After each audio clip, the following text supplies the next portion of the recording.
So sample paper for term 2.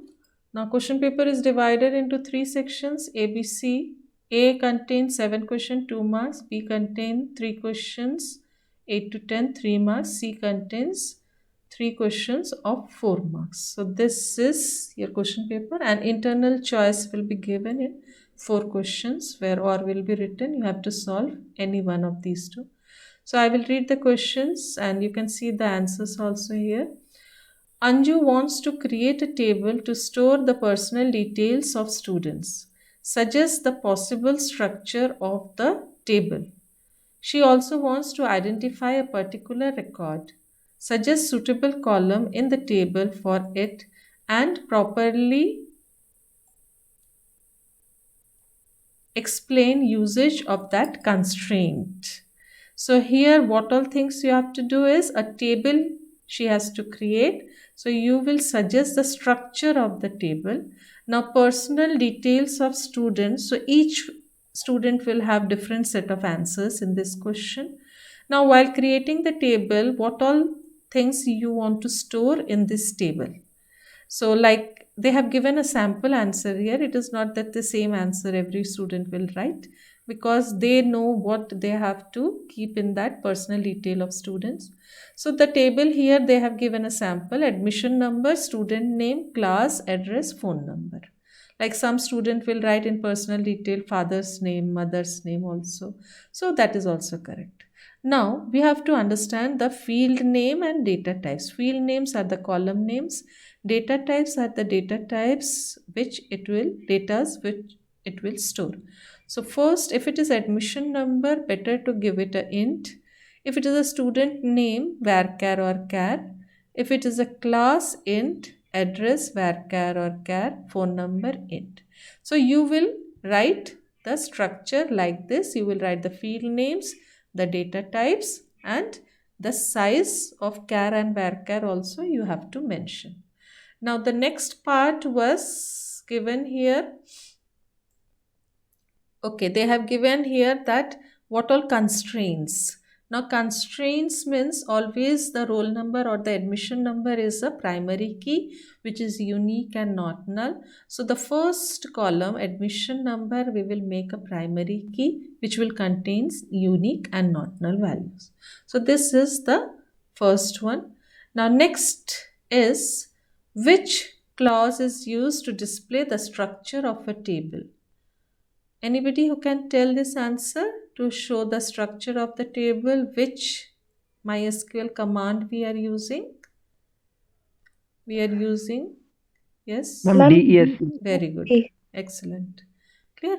So DESC, the table name, or we can write complete describe table name. Clear? With DESC, you will get full marks. Next.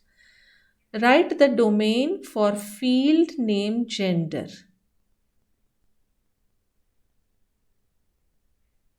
The gender data type, what you will give the data type? Suppose any column I want to add here, gender. Gender will be, data type will be, Char or varchar? yes, char Char or or varchar. varchar, correct. And size you can give here either if you're writing M or F then 1, or you can give suppose male female complete you want to write, then 6, minimum 6 you will require, so that you can, so only with char and varchar it will be done. Next, consider the table infant shown below. Now this table is given to you. In this item code, item, date of purchase, unit price and discount. So all the, for a small child, what all things we require. Identify the degree and cardinality of the table given. Degree means, what is degree? Columns. Total Number of columns. number of columns. And cardinality means? Number of rows. Rows, very good. So here, what will be your answer in cardinality? कितने रोज हैं? 4 रोज हैं इसमें, ठीक है, 4 आएगा. और degree में number of columns बोल रहे हो तो 5, हाँ 5 ठीक आएगा, 5 आएगा. Next, XYZ company conducts workshops for employees of organization. The company requires data of workshops that are organized while write SQL query to create a table workshop with the following structure. So this is already given to you. You have to create the table workshop. So it is very easy now. What you have to do, capital कैसे भी लिख सकते हो, create table workshop, then parenthesis open, then field name, एक space दे के data type and space दे के constraint comma. Second title varchar 50 comma. Ma'am हाँ ma'am मेरा एक क्वेश्चन है बोलो।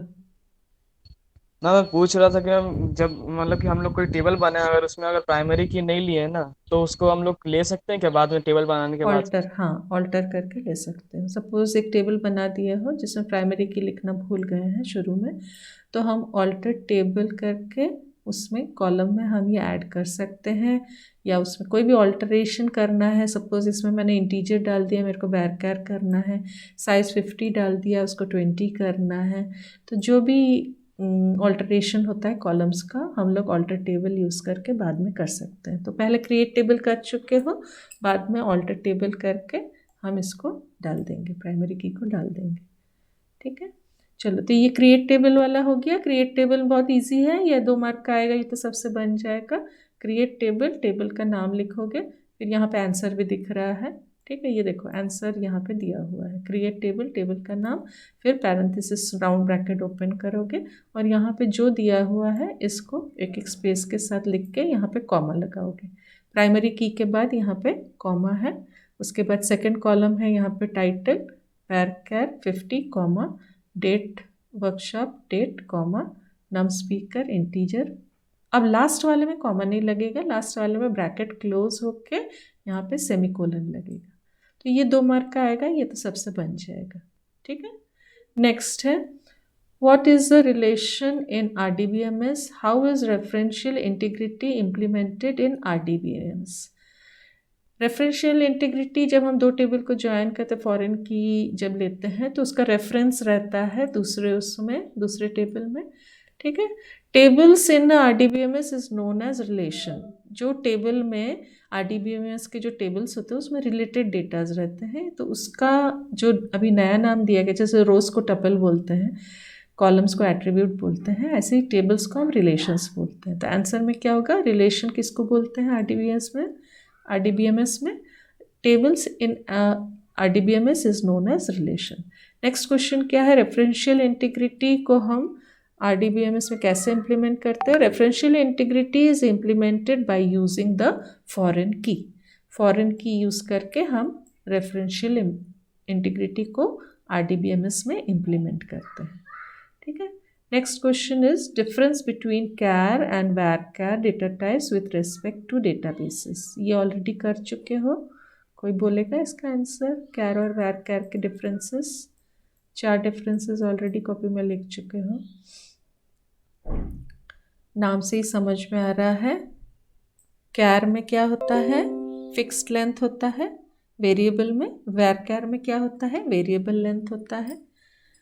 ठीक है, कैर में क्या करता है, सपोज या n अगर 20 है और मैंने अगर सपोज नाम डाला है, किसी का नाम डाला है मैंने, सपोज तरुण का नाम है, तो उसमें क्या हो रहा है कि 5 कैरेक्टर्स ही है, तो बाकी जो बचा है उसमें it will fill with space. varchar में उतना ही मेमोरी लेगा वो। ठीक है, तो इसमें it fills with space the remaining portion, यहाँ पे it occupies only that much memory, so it takes more memory, char takes more memory, varchar takes less memory। तो ये ऑलरेडी लिख चुके हो, एग्जाम्पल एक लिख लोगे। अब इसमें देखते हैं आंसर में क्या क्या दिया हुआ है। यहाँ पे char stores a fixed length string between 1 and 255 characters. If the value is of smaller length, adds blank spaces, some space is wasted। varchar में stores a variable length string, no blanks are added even if value is of smaller length, no wastage of space। आ गया समझ में। Next question is what is null value, explain. ठीक है, null value क्या होता है, no value को null value बोलते हैं, जिसको पहले हम लोग void बोलते थे, आजकल हम लोग नल लिखते हैं, जो खाली रहता है, एम्प्टी रहता है। To represent no value, null is used in SQL. Syntax अगर लिखना चाहते हो तो जो खाली, जैसे मार्क्स, किसने किसने एग्जाम नहीं दिया है, मार्क्स जिसका खाली है, तो उसमें हम क्या लिखेंगे? Select star from table name where marks is null. Is null use होता है चेक करने के लिए। Next, he has written the query as follows: update table student, set marks equals to 78 where name equals to p%. He didn't got the query okay message, help him to correct the query। क्या mistake है इसमें? इस ma'am query, update के बाद table नहीं होगा हाँ, and वहां नेम के बाद इक्वल टू नहीं होगा, लाइक लाइक होगा। वहां लाइक लगेगा। हाँ हाँ, वेरी गुड। ठीक है, टेबल वर्ड जो यूज़ होता है वो खाली डीडीएल में यूज़ होता है, क्रिएट टेबल, ऑल्टर टेबल और ड्रॉप टेबल। जो डीएमएल कमांड से अपडेट, इंसर्ट, इंसर्ट इनटू फिर भी हम लिखते हैं, लेकिन टेबल वर्ड जो होता है वो डीएमएल कमांड में नहीं यूज़ होता है। तो अपडेट स्टूडेंट होना था, set marks equals to 78 where name like, ये दो मिस्टेक है यहाँ पे। ठीक है, तो इसको करेक्ट करके लिखोगे, एक टेबल हट जाएगा यहाँ से और यहाँ पे लाइक आएगा।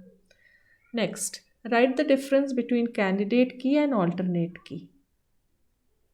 कोई बोलोगे कैंडिडेट की और ऑल्टरनेट की में क्या क्या डिफरेंसेस हैं? कैंडिडेट की कैन सर्व एज प्राइमरी की and alternate keys are the candidate keys which could not become the primary key। Example लिखोगे, एक टेबल में अगर रोल नंबर, नेम, मार्क्स है और सारे बच्चों के यूनिक नेम्स है, तो roll number and name are the candidate keys and name is the alternate key, whereas roll number is the primary key. ठीक है, ये नॉर्मली 1 मार्क्स का रहेगा। Next, identify the candidate key and alternate key of the given table. इस table में कौन सा candidate key है, which one is the candidate keys and alternate keys कौन से है।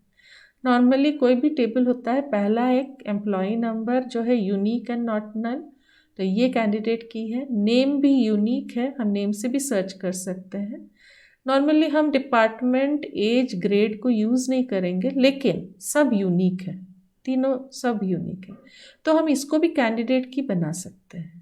लेकिन जो फर्स्ट वाला रहेगा ये प्राइमरी की रहेगा और जो बाकी सारे रहेंगे ये ऑल्टरनेट कीज रहेंगे। तो इसको कैसे लिखोगे कि candidate keys are the keys और द एट्रीब्यूट्स और columns which contains unique and not null values. Normally हम क्लास में जब सर्च करते हैं तो हमको ईजी क्या होता है, रोल नंबर या नाम से सर्च करना। हम कभी भी किसी भी स्टूडेंट को मार्क्स से या किसी भी एम्प्लॉय को उसके एज से, ग्रेड से सर्च नहीं करते हैं। तो यहाँ पे हम कैंडिडेट की ENO और ई नेम को लिखेंगे और ऑल्टरनेट की कौन सा होगा, ई नेम होगा। ठीक है, now you can say Alexa play this song and a device start playing that music। Which emerging technology is used for implementing sound recognition? Briefly explain। Sound जो इसमें एक NLP है, नेचुरल लैंग्वेज प्रोसेसिंग, उसमें क्या होता है, जो भी हम बोलते हैं उसको वो लेके उसको यूज़ करता है सॉफ्टवेयर।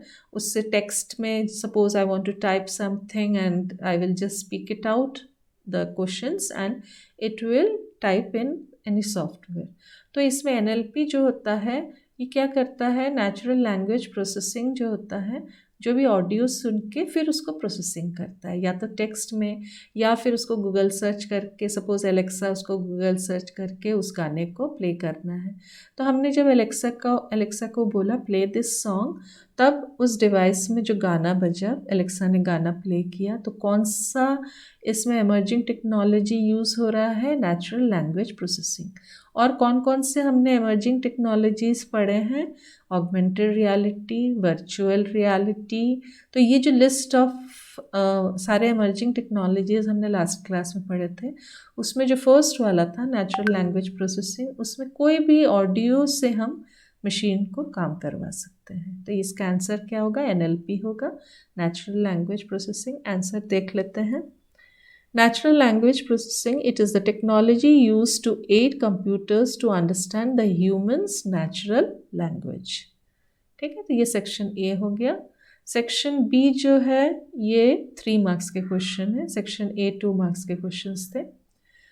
अब हम सेक्शन बी सॉल्व करेंगे।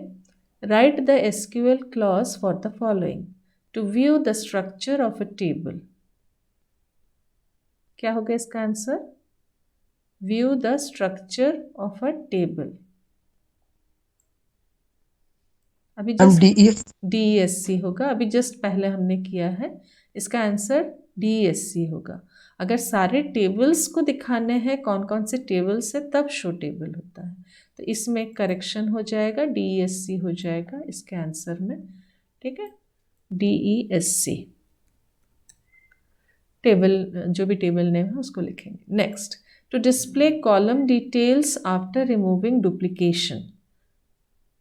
डिस्टिंक्ट यूज होता है, हम सिलेक्ट के साथ डिस्टिंक्ट यूज करते हैं डुप्लीकेशन को हटाने के लिए।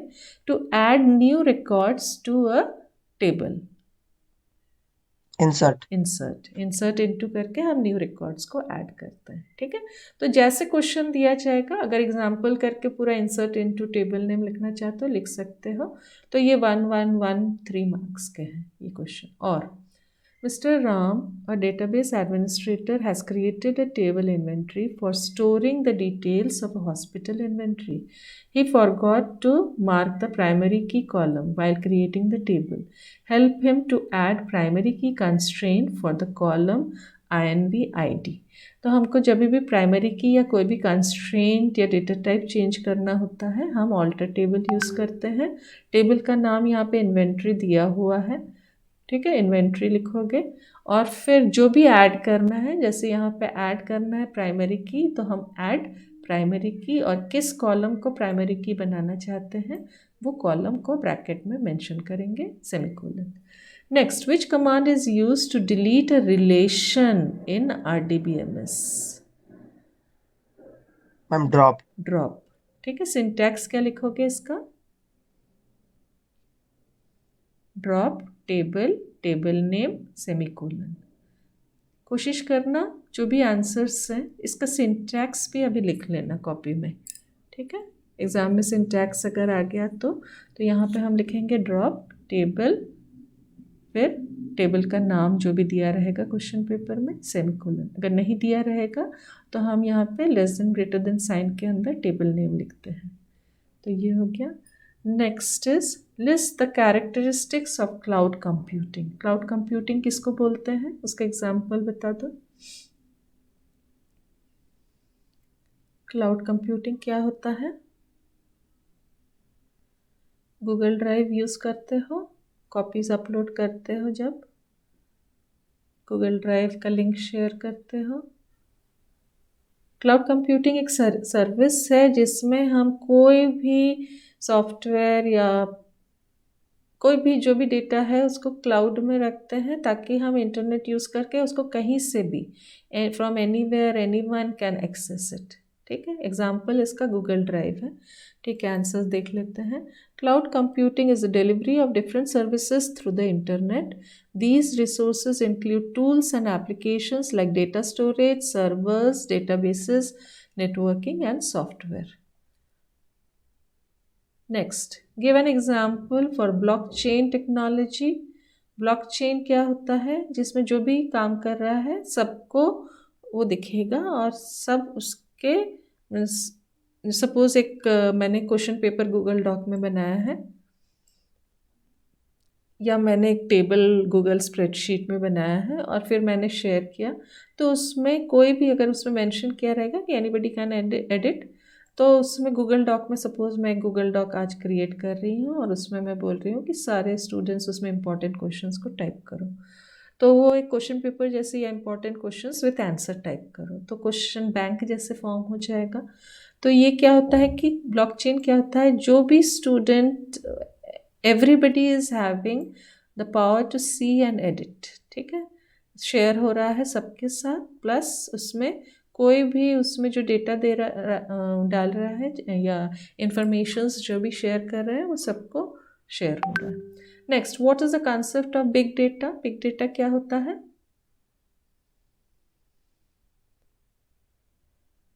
थोड़ा सा इमर्जिंग ट्रेंड्स तुम लोग पढ़ना शुरू करो। बिग डेटा क्या होता है? हम लोग आज की डेट में सोशल मीडिया या कहीं पे भी ह्यूज वॉल्यूम ऑफ डेटास को हम लोग शेयर करते हैं। डेटा प्रोसेसिंग, सपोज मेरे को आज कुछ सर्च करना है, colleges after 12th, best colleges, तो huge amount of data information collect करके वो मेरे को इन्फॉर्म करेगा। The term big data refers to a huge volume of data that cannot be stored, processed by any traditional data storage or processing units. ठीक है, उसको normally जो server क्या करता है, कलेक्ट करके हमको इन्फॉर्मेशन देता है, लेकिन हम कहीं पे स्टोर करके उसको नहीं रख सकते क्योंकि ह्यूज बल्क ऑफ डेटास है। आज की डेट में अगर मैं एक्सेस करने जाऊं कि किसने किसने आज फेसबुक को एक्सेस किया, किसने उसमें, या कोई भी सोशल मीडिया को एक्सेस किया, तो लाखों करोड़ों, billions, millions, trillions. Now it is not possible to store all those datas in any storage, तो that is called big data. ठीक है, तो उसका प्रोसेसिंग जो होता है that is to be done. Now next question is observe the table name training given above carefully and predict the output of the following queries. Now here they have given the table to you. Now select, पहला question है, select city from training where topic equals to cyber security. Answer बता दो। जहाँ पे topic cyber security लिखा हुआ है उसका सिटी डिस्प्ले करना है। फरीदाबाद एंड गुरुग्राम। पहला वाला साइबर सिक्योरिटी यहाँ पे भी लिखा हुआ है, न्यू दिल्ली, फरीदाबाद, गुरुग्राम। हाँ, वेरी गुड। ठीक है, तो इसका आंसर लिखोगे new Delhi, Faridabad and Gurugram. Second है select count training ID from training where email ID like %Gmail%। इसका मतलब क्या होता है %Gmail% का मतलब मैम जीमेल कहीं भी प्रेजेंट होना चाहिए उसके ईमेल में। ईमेल में कहीं पे भी होना चाहिए। तो उसका क्या दिखाना है? काउंट ट्रेनिंग आईडी दिखाना है। तो क्या होगा बताओ इसका आंसर? मैम 2 होगा। 2, 2 जगह जीमेल है, पहले वाले में जीमेल है, लास्ट वाले में, तो आंसर 2 लिखोगे। थर्ड है select star from training where topic equals to cyber security and fees less than 11,000। Fees 11,000 से कम होना चाहिए और टॉपिक साइबर सिक्योरिटी होना चाहिए। उसका स्टार मतलब पूरा रिकॉर्ड। तो कौन से रिकॉर्ड को दिखाएगा? मैम फर्स्ट वाला। खाली फर्स्ट वाला रिकॉर्ड ही है जिसमें साइबर सिक्योरिटी है और फीस जो है 11,000 से कम है। तो फर्स्ट वाले रिकॉर्ड को पूरे को लिखोगे। ठीक है, देखो आउटपुट यहाँ पे दिख रहा है आउटपुट, तो पूरे को लिखोगे। चलो last, select name from training where fees is नल।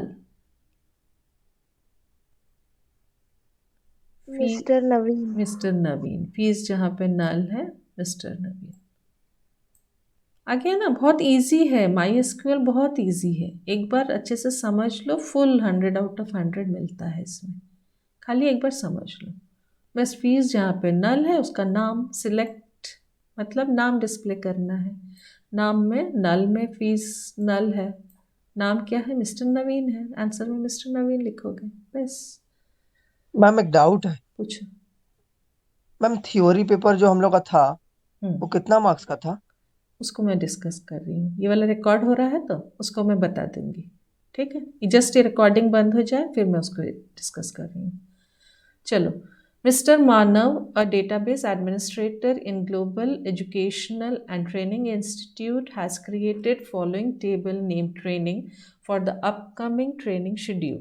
ये ट्रेनिंग टेबल दिया हुआ है। Help him in writing SQL query for the following purpose: to count how many female candidates will be attending the training. इसका answer बता दो।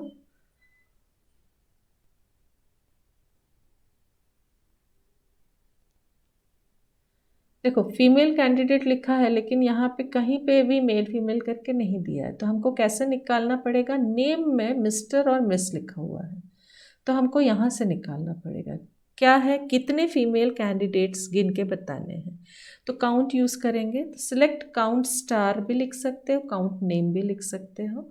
From table का नाम training है, वेयर नेम लाइक MS%, ठीक है, या फिर MS.%, दोनों सही है। जिसके नाम में MS होगा, या खाली भी अगर इस S को भी अगर चेक करते हो _S% तो भी सही होगा, तीनों आंसर सही होंगे। ठीक है, where name like MS%, where name like MS.%, where name like _S%, वो भी सही होगा। तो इससे फीमेल कितने हैं count. Next, to display list of free trainings, जहाँ पे नल है, ठीक है, उसका लिस्ट दिखाना है। तो select star from training where fee is null. Next, to display all the cities where cybersecurity training is scheduled along with its fees, fees के साथ दिखाना है। तो यहाँ पे सिटी का नाम कॉमा फीस, तो select city comma fee from training where topic equals to cyber security, cyber security को सिंगल कोट्स में लिख के सेमीकोलन।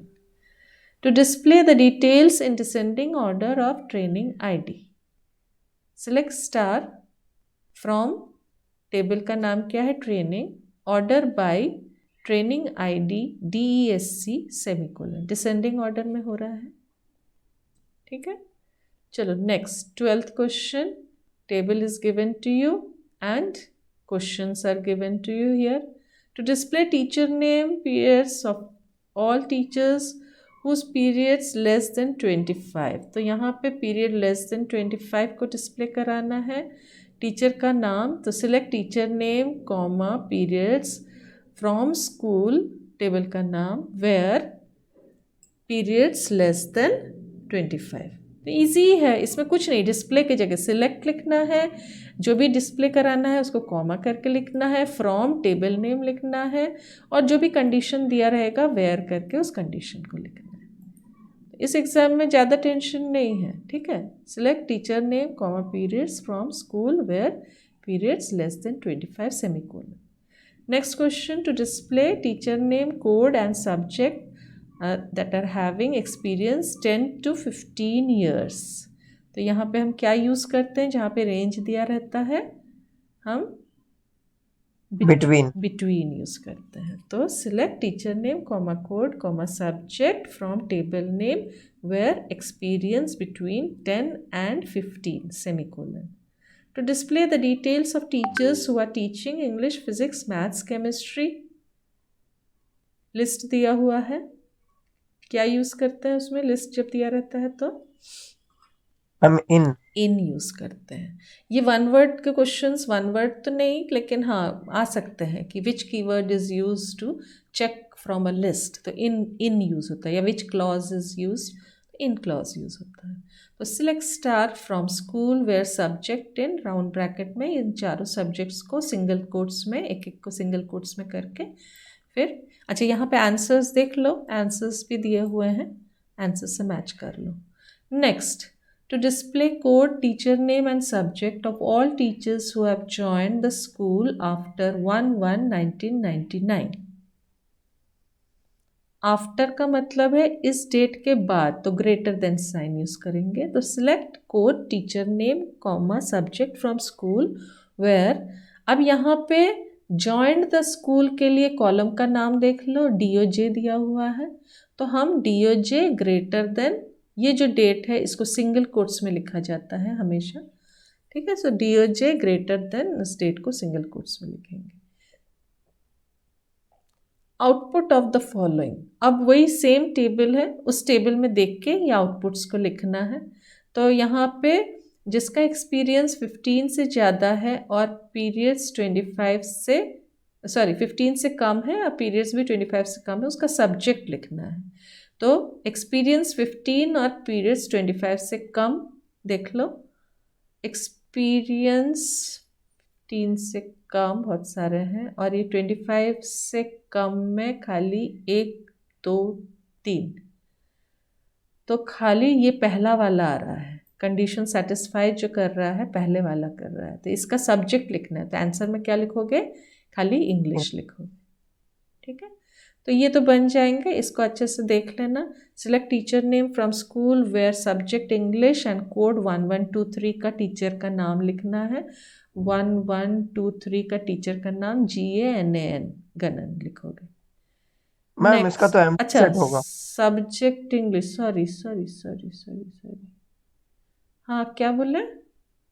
मैम इसका एम्प्टी सेट होगा। एम्प्टी सेट होगा, वेरी गुड। हाँ, क्योंकि सब्जेक्ट भी इंग्लिश होना है, इसका सब्जेक्ट इंग्लिश नहीं है तो इसका एम्प्टी सेट होगा। No row selected. आंसर क्या दिया है? एम्प्टी सेट, हाँ एम्प्टी सेट होगा। Next, select star from school where period is less than 24 equals to 24, order by teacher name. Teacher name को ऑर्डर बाय असेंडिंग ऑर्डर में, और जिसका 24 से कम या इक्वल टू है उसका स्टार मतलब पूरा रिकॉर्ड। तो 24 से कम या इक्वल टू, 24 से कम और इक्वल टू में दो है, दो 24 है और एक 22 है।